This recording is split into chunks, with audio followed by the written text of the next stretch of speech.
বাড়ি চলে যাচ্ছে, সবাই হয়ে হয়ে বাড়ি চলে যাচ্ছে। মাহমুদের গজনবী বসে বসে ভাবছে ওই নাকি আসছে, ওই আসছে, ওই এইভাবে বসেই আছে। কিন্তু যখন দেখছে সবাই চলে এলো, আমার মা আয়াজ আসছে না, কি কারণে আসছে, কিসের কারণে আসছে না দেখবো। মাহমুদে গজনবী তিনি গেটের সামনে যে ডাক দিচ্ছে আয়াজ, একবার নাই দুইবার নাই তিনবার ডাক দিচ্ছে। আয়াজ কি করছে, নামাজ শেষ হয়েছে, কোরআন তেলাওয়াত করতে চালু করে দিয়েছে। বলুন সুবহানাল্লাহ। কোরআন তেলাওয়াত করতে চালু করতেছে। আয়াজ করে যখন ডাক দেয়, তিনবার ডাক দেওয়ার পরে আয়াজ মসজিদ থেকে বেরিয়ে হয়ে আসছে, মসজিদ থেকে বের হয়ে আসছে। বের হয়ে আসার পরে বাদশাহ সালামতকে বলছে, ও বাদশাহ সালামত কিছু বুঝতে পারলেন কি হয়েছে? বলছে না না। বেরাদার মুসলমান বাদশাহ সালামতকে বলছে, বাদশাহ সালামত আমি হচ্ছে আল্লাহর বান্দা, আপনি হচ্ছে আল্লাহর বান্দা। আল্লাহ তাআলা আমাকে এত ভালোবাসে যে আমাকে মসজিদের থেকে বের হতে দেয় না। আল্লাহ তাআলা আমাকে এত ভালোবাসে যে আল্লাহ তাআলা আমাকে মসজিদ থেকে বের হতে দেয় না। আর আল্লাহ তাআলা তোমাকে এত অপছন্দ করে যে মসজিদের মধ্যে ঢুকতে দেয় না। যেখানে মানুষ জুতো খুলে রাখে ওইখানে খাড়ো করে রেখে দিয়েছে। যে জায়গাটায় মানুষ জুতা খুলে মসজিদে প্রবেশ করে ওই জায়গাটাই তোমাকে খাড়ো করে রেখে দিয়েছে। আর আমাকে আল্লাহ তাআলা এত ভালোবাসে যে মসজিদ থেকে বেরোতে দেয়। বেরাদার মুসলমান, আমরা সবাই গর্ব করি আমরা নামাজ পড়তে যাই না। আপনি ভাবেন আপনি কোন ক্যাটাগরির মানুষ? আপনি যে নামাজ পড়তে চান না, আপনি কোন ক্যাটাগরির মানুষ? আল্লাহ তাআলা আপনাকে পছন্দ করে কি করে না? আল্লাহ তাআলা যদি পছন্দই করত তাহলে আপনি মসজিদে হাজির হতেন। আল্লাহ তাআলা নৈকট্যকে লাভ করতে হবে, তবে কিছু করতে পারবেন। বেরাদার মুসলমান, বাদশাহ সালামত সেদিন থেকে 5 ওয়াক্ত নামাজ হয়ে গেলেন, নামাজ ছাড়লেন না কোনদিন। আর আজকালকার মানুষ বলে নামাজ পড়ে কি হবে, আমি তো পীরের মুরিদ হয়েছি, পীর সাহেব সব মেনটেন করে নিবে, জান্নাতের মালিক পীর সাহেব, জান্নাত দেখে নেবে, জান্নাতের মালিক বানিয়ে দিবে। বেরাদার মুসলমান, আপনি ভেবে দেখুন তো, আজকে যে পীর সাহেবের কথা বলছি আমি, কোন পীর সাহেব আজকে কোন মাযহাবের কোন পীর সাহেব এরকম নয় যে উনি ডাইরেক্ট বেগায়ের নামাজে নামাজ না করে ইবাদত না করে আপনাকে জান্নাত নিয়ে যাবে। কোন পীর সাহেব নাই। বেরাদার মুসলমান, ওই ব্যক্তিকে পীর সাহেব নিয়ে যাবে যে ইবাদত করেছে, যে ইবাদত করেছে। যদি মুরিদ হওয়ার পরে কিছু ইবাদত নাও করতে হতো, বড় পীর আব্দুল কাদের জিলানী কে সমস্ত ওলিদের লিডার, যেরূপ আমার নবী সারা বিশ্বের নবী, সমস্ত নবীদের হেড, সমস্ত নবীদের নবী, ওইরূপ সমস্ত ওলিদের ওলিকে বড় পীর আব্দুল কাদের জিলানী রাহমাতুল্লাহ আলাইহি তিনি কি করতেন? তিনি একদিন নামাজের মধ্যে রয়েছে, নামাজের মধ্যে নামাজ পড়েছে, নামাজ পড়ার পরে শুয়ে রয়েছে। ওই সময়তে ইবলিস শয়তান এসে ফারিস্তা রূপ বলছে, এই বড় পীর আব্দুল কাদের জিলানী, তুমি এত ইবাদত করেছে, এত ইবাদত করেছে, আল্লাহ তাআলা খুশি হয়ে গেছে। আর আল্লাহ তাআলা খুশি হওয়ার কারণে তোমার সমস্ত গুনাহ খাতাকে মাফ করে দিয়েছে এবং তোমাকে নামাজ ইবাদত করার কোনো দরকার নাই।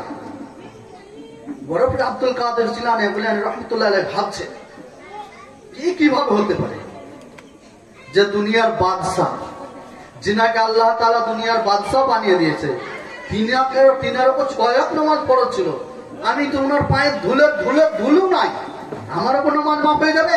তখন সঙ্গে সঙ্গে পড়ছে আউযু বিল্লাহি মিনাশ শাইতানির রাজিম, এই শয়তান তুই এখান থেকে দূর হয়ে যা, এই শয়তান তুই এখান থেকে দূর হয়ে যা। এখান থেকে জানা যায় যে ব্যক্তিরা এই কথা বলে নামাজ দরকার নাই, সেই ব্যক্তিরা শয়তানের চক্করে আছে, কোন ওলির চক্করে নাই, আল্লাহর ভরসা নাই এবং নবীর ভরসা নাই। বুঝলেন বেরাদার মুসলমান, শয়তানের চক্করে পড়ে সে ব্যক্তি বলছে নামাজ পড়া লাগবে না। যদি বেরাদার মুসলমান ইবাদত নাও করা লাগতো, তো আমাদের তো আপনাদের মতো মানুষের লাগতো? জিনাদেরকে দুনিয়ার সরজমিনে আমার নবী সারা বিশ্বের নবী কুল কায়নাত নবী 10 জন সাহাবীকে জান্নাতের টিকিট ভরিয়ে দিয়েছিল। সেই মুহূর্তে উনারা কি করেছিল? ইবাদত বন্ধ করে দিয়েছিল না, বিরাদার মুসলমান আরো বেশি বেশি করে ইবাদত চালু করেছিল। উনারা তো জান্নাতের টিকিট দুনিয়াতে পেয়ে গেছে, উনাদেরকে ইবাদত করার দরকারই ছিল না। হয়তো আবু বকর সিদ্দিককে ইবাদত করতেই হতো না, হয়তো উমর ফারুককে ইবাদত করতেই হতো না, উনারা ইবাদত করেছে, তো উনাদেরকে ইবাদত করার দরকার ছিল না। বেরাদার মুসলমান, আপনি একটা কথা ভাবুন, যে সাহাবীগণেরা যিনারা নামাজ পড়েছেন, রোজা রেখেছেন, হজ করেছেন, যাকাত দিয়েছেন, উনারা ইবাদত ছাড়েনি, তা আমরা কোন ক্ষেতের মূলি? আমরা তো ওনাদের পায়ে ধুলিও না, আমরা কেন ইবাদত করবো না? আমরা কেন ইবাদত ছেড়ে দিব? বেরাদার মুসলমান, আমাদেরকে ভাবতে হবে। আমাদের চিন্তাটা এত গভীরে চলে গেছে যে আমরা ওই চিন্তা ছেড়ে দিয়েছি, দুনিয়াবী চিন্তাতে লিপ্ত হয়ে গেছি, দুনিয়ার মহব্বতে লিপ্ত হয়ে গেছি, আখিরাতের মহব্বত ছুটে গেছে আমাদের মধ্যে থেকে। বেরাদার মুসলমান, আপনি কি জানেন কাল কিয়ামতের ময়দানে কি হবে? কাল কিয়ামতের ময়দানে সমস্ত মানুষ একত্রিত হবে, হওয়ার পরে সবাই নাফসি নাফসি করবে।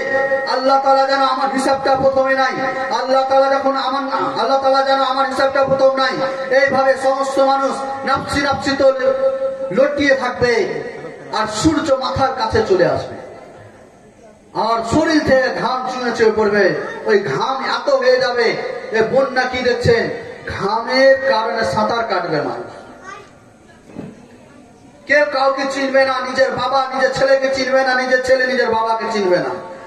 যেই স্ত্রীর মহব্বতে দুনিয়াতে বসরত করছেন, সেই স্ত্রী আপনাকে চিনবে না। সেই মুহূর্তে সমস্ত মানুষ যাবে কার কাছে?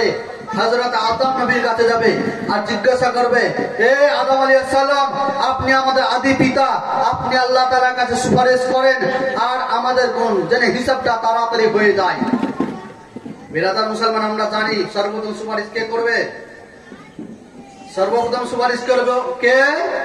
দোজাহানের বাদশা জিনাকে না সৃষ্টি করলে আল্লাহ তাআলা বলেন, আমি যে এক আল্লাহ দুনিয়াতে প্রচার করতাম না। বলেন সুবহানাল্লাহ। হযরত আদম আলাইহিস সালাম বলছে, ওই বান্দাবান্দি শুনো, আমার ছেলে মেয়েরা শুনো, আমি কিভাবে সুপারিশ করতে পারি। আল্লাহ তাআলা জান্নাতের মধ্যে যে জিনিসটা আমাকে খেতে নিষেধ করেছিল, সেই জিনিসটা আমি খেয়েছিলাম, তার জন্য আমাকে জান্নাত থেকে বের করা হয়েছিল। আর কান্না করে করে করে করে আল্লাহ তাআলা আমার তওবা কবুল করেছে।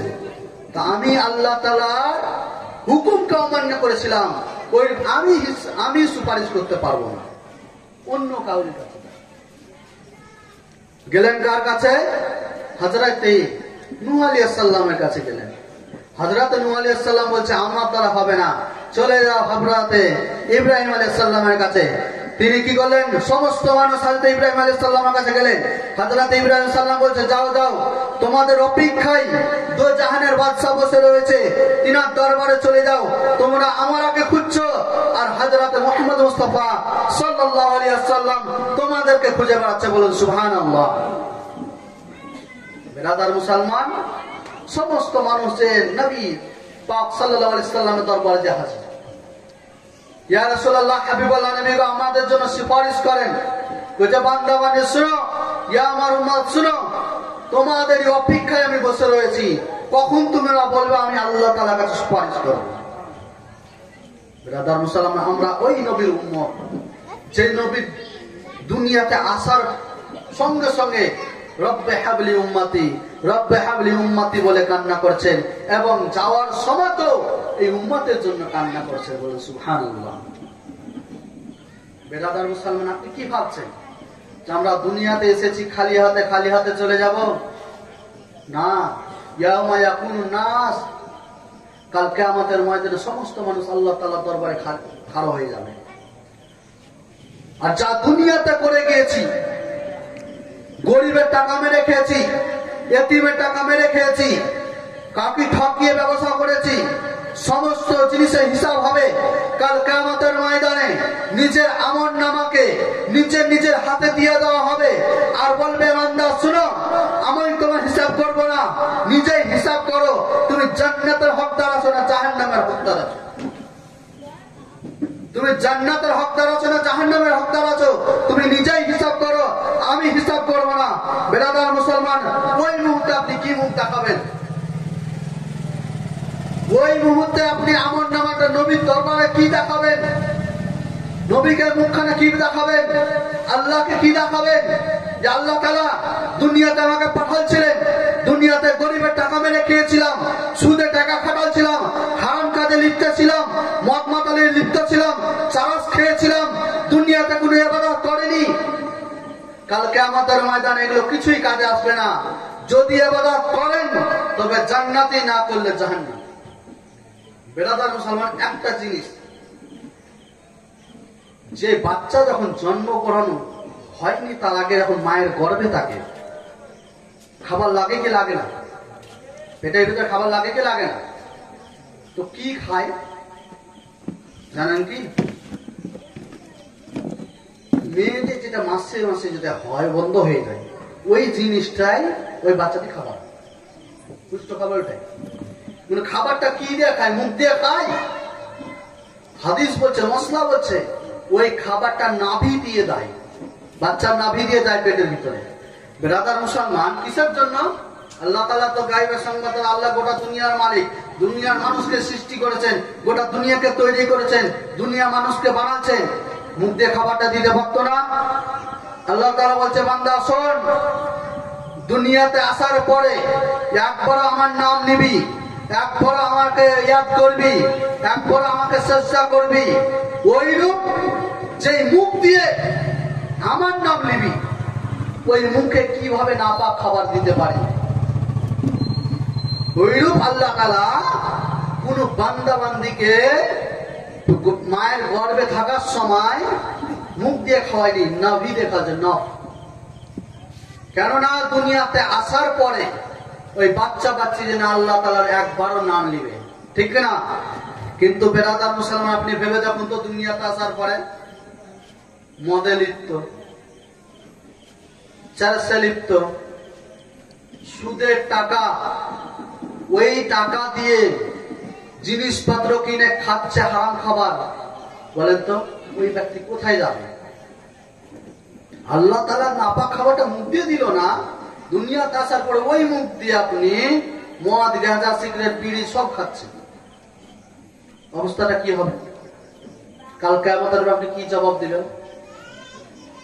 আল্লাহ তাআলা আপনাকে দুনিয়াতে আসার পূর্বে আপনার এত খেয়াল রেখেছে, এত ভালোবেসেছে, আর আপনি দুনিয়াতে আসার পরে সমস্ত আল্লাহ তাআলার হুকুমকে অমান্য করছেন।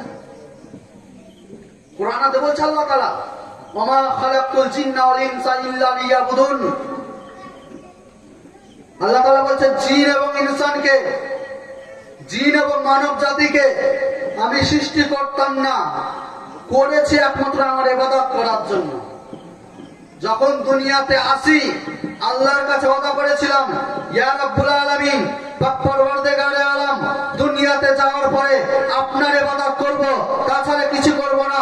কিন্তু বেরাদার মুসলমান, দুনিয়াতে আসার পরে সমস্ত কাজ করি, দুনিয়াতে আসার পরে দুনিয়াবি সমস্ত কাজ করি, কিন্তু আখিরাতের জন্য কিছু করি না এবং আল্লাহর হুকুমকে অমান্য করি। করি কি করি না? আমরা সফলতার পেছনে ঘুরে বেড়াই। ইমাম সাহেব, মুয়াজ্জিন সাহেব দিনে 5 বার ধরে ডাক দেয়, হাইয়া আলাল ফালাহ, তোমরা সফলতার দিকে এসো, তোমরা কামিয়াবির দিকে এসো। আমরা সফলতা কোথায় খুঁজে বেড়াই? ঘুম থেকে ওঠার পরে সফলতা খুঁজে বেড়াই বাজার ঘাট, এত এত। কিন্তু নামাজ, এই আজানের মধ্যে বলছো তোমরা সফলতার দিকে এসো, তোমরা কামিয়াবির দিকে এসো। হাদিসে বলছে মানুষের রুচি বিতরণ হয় ফজরের সময়। জানেন, 4 জন ফেরেশতাকে নিজের নিজের কাজে লিপ্ত রয়েছে, একটা দায়িত্ব দেওয়া হয়েছে। হযরতে জিবরাইল আলাইহিস সালামকে আল্লাহর ওহী নবীদের দরবারে পাঠানোর জন্য রাখা হয়েছে। হযরতে মিকাইল আলাইহিস সালামকে মানুষকে কোথায় রুচি লাগবে, কোথায় পানি লাগবে, এই কাজে লিপ্ত রয়েছে উনি। উনাকে হুকুম দিয়েছে এই কাজগুলো তুলতে। হযরতে আজরাইল আলাইহিস সালাম উনি মানুষের জান কবজ করবেন, এবং হযরতে ইসরাফিল আলাইহিস সালাম কিয়ামত কখন হবে তার অপেক্ষায় একটি বাঁশি নিয়ে বসে আছে, সুর নিয়ে বসে আছে। আল্লাহ তাআলা হুকুম দিবে, সুরে ফুঁক মারবে, আর দুনিয়া ধ্বংস, দুনিয়া ফানা হয়ে যাবে, বাকি কিছুই থাকবে না। বেরাদার মুসলমান, আপনি ভেবে দেখুন তো, যে জিনিস নিয়ে আমরা দুনিয়াতে গবেষণা করছি, যেই মাল ধান দৌলতের জন্য নিজের জানকে জান ভাবি না, নিজের জানকে জান ভাবি না, নিজের ছেলে মেয়ের ভবিষ্যৎ তৈরি করার জন্য নিজের জানকে নষ্ট করে দিচ্ছি, কিয়ামতের দিকে ঝুঁকে দিচ্ছে, জাহান্নামের দিকে ঝুঁকে দিচ্ছি, সেই মানুষটিকে একটুকু ভয় লাগে না যে আমাকে জাহান্নামে যেতে হবে? ইবাদত না করলে আমাকে জাহান্নামে যেতে হবে? বেরাদার মুসলমান, আপনি ভেবে দেখুন তো, যে ছেলের জন্য আপনি হারাম বুঝলেন না, হালাল বুঝলেন না, টাকা জমা করলেন, যে ছেলের জন্য আপনি হারাম বুঝলেন না, হালাল খাবার খেলেন না, সেই ছেলেটা আপনার জন্য কিছু করবে? আপনি যদি সঙ্গে সঙ্গে চোখ বুজে নেন, আজকে যদি চোখ বন্ধ করে নেন, সঙ্গে সঙ্গে ফোন করবে মৌলভী সাহেবকে, মৌলভী সাহেব আমার বাবা ইন্তিকাল করেছে, মসজিদে এলান করে দেন। মাটি হবে কখন? সকাল 3টার সময় বা 5টার সময় বা 6টার সময়। বেরাদার মুসলমান, আপনি ভেবে দেখুন, সঙ্গে সঙ্গে ফোন করবে বন্ধু বান্ধবকে, আমার বাবা ইন্তিকাল করেছে, কবর খনন করতে হবে, বাঁশ কাটতে হবে, কাফন কিনতে যেতে হবে, গোসল দেওয়াতে হবে, সমস্ত কাজ করতে হবে, কিছু মানুষকে ডাকা হবে। বেরাদার মুসলমান, আপনার মৃত্যুর পরে আপনাকে 5 মিনিট বাড়িতে রাখতে চায় না, আপনার নামটা মুছে যাবে। মৃত্যুর পরে যখন কবরস্থান, আপনার লাশ বের হবে কবরস্থানের জন্য, সেই মুহূর্তে বলবে না যে আব্দুল জব্বার বেরিয়ে গেল, সেই মুহূর্তে কি বলবে? মাইয়াত বেরিয়ে গেছে, যিনারা জানাজায় সামিল হবে, কবরস্থানে পৌঁছাবে। বলেন তো, আপনার মরার সঙ্গে চোখ বন্ধ করার সঙ্গে সঙ্গে আপনার নামটা মুছে গেল, আপনার নামটা মুছে গেল। যে ছেলের জন্য ধান দৌলত জমা করে যাচ্ছেন, টাকা পয়সা জমা করে যাচ্ছেন, আপনার মৃত্যুর পরে আপনার শরীরের পোশাক গুলা যেগুলো বাড়িতে থাকবে ওগুলো পর্যন্ত পড়বে না, কেউ গাটারে ফেলে দেবে, কেউ আগুন ধরে পুড়িয়ে দেবে। বেরাদার মুসলমান, ওই ছেলেকে আপনি লালিত পালিত করছেন। ভাবে না বা আপনি কি করবেন? জান্নাত পাওয়ার জন্য কিছু জোগাড় করবেন, না জাহান্নামে যাওয়ার জন্য ছেলে মেয়ের জন্য জোগাড় করে যাবেন? বেরাদার মুসলমান,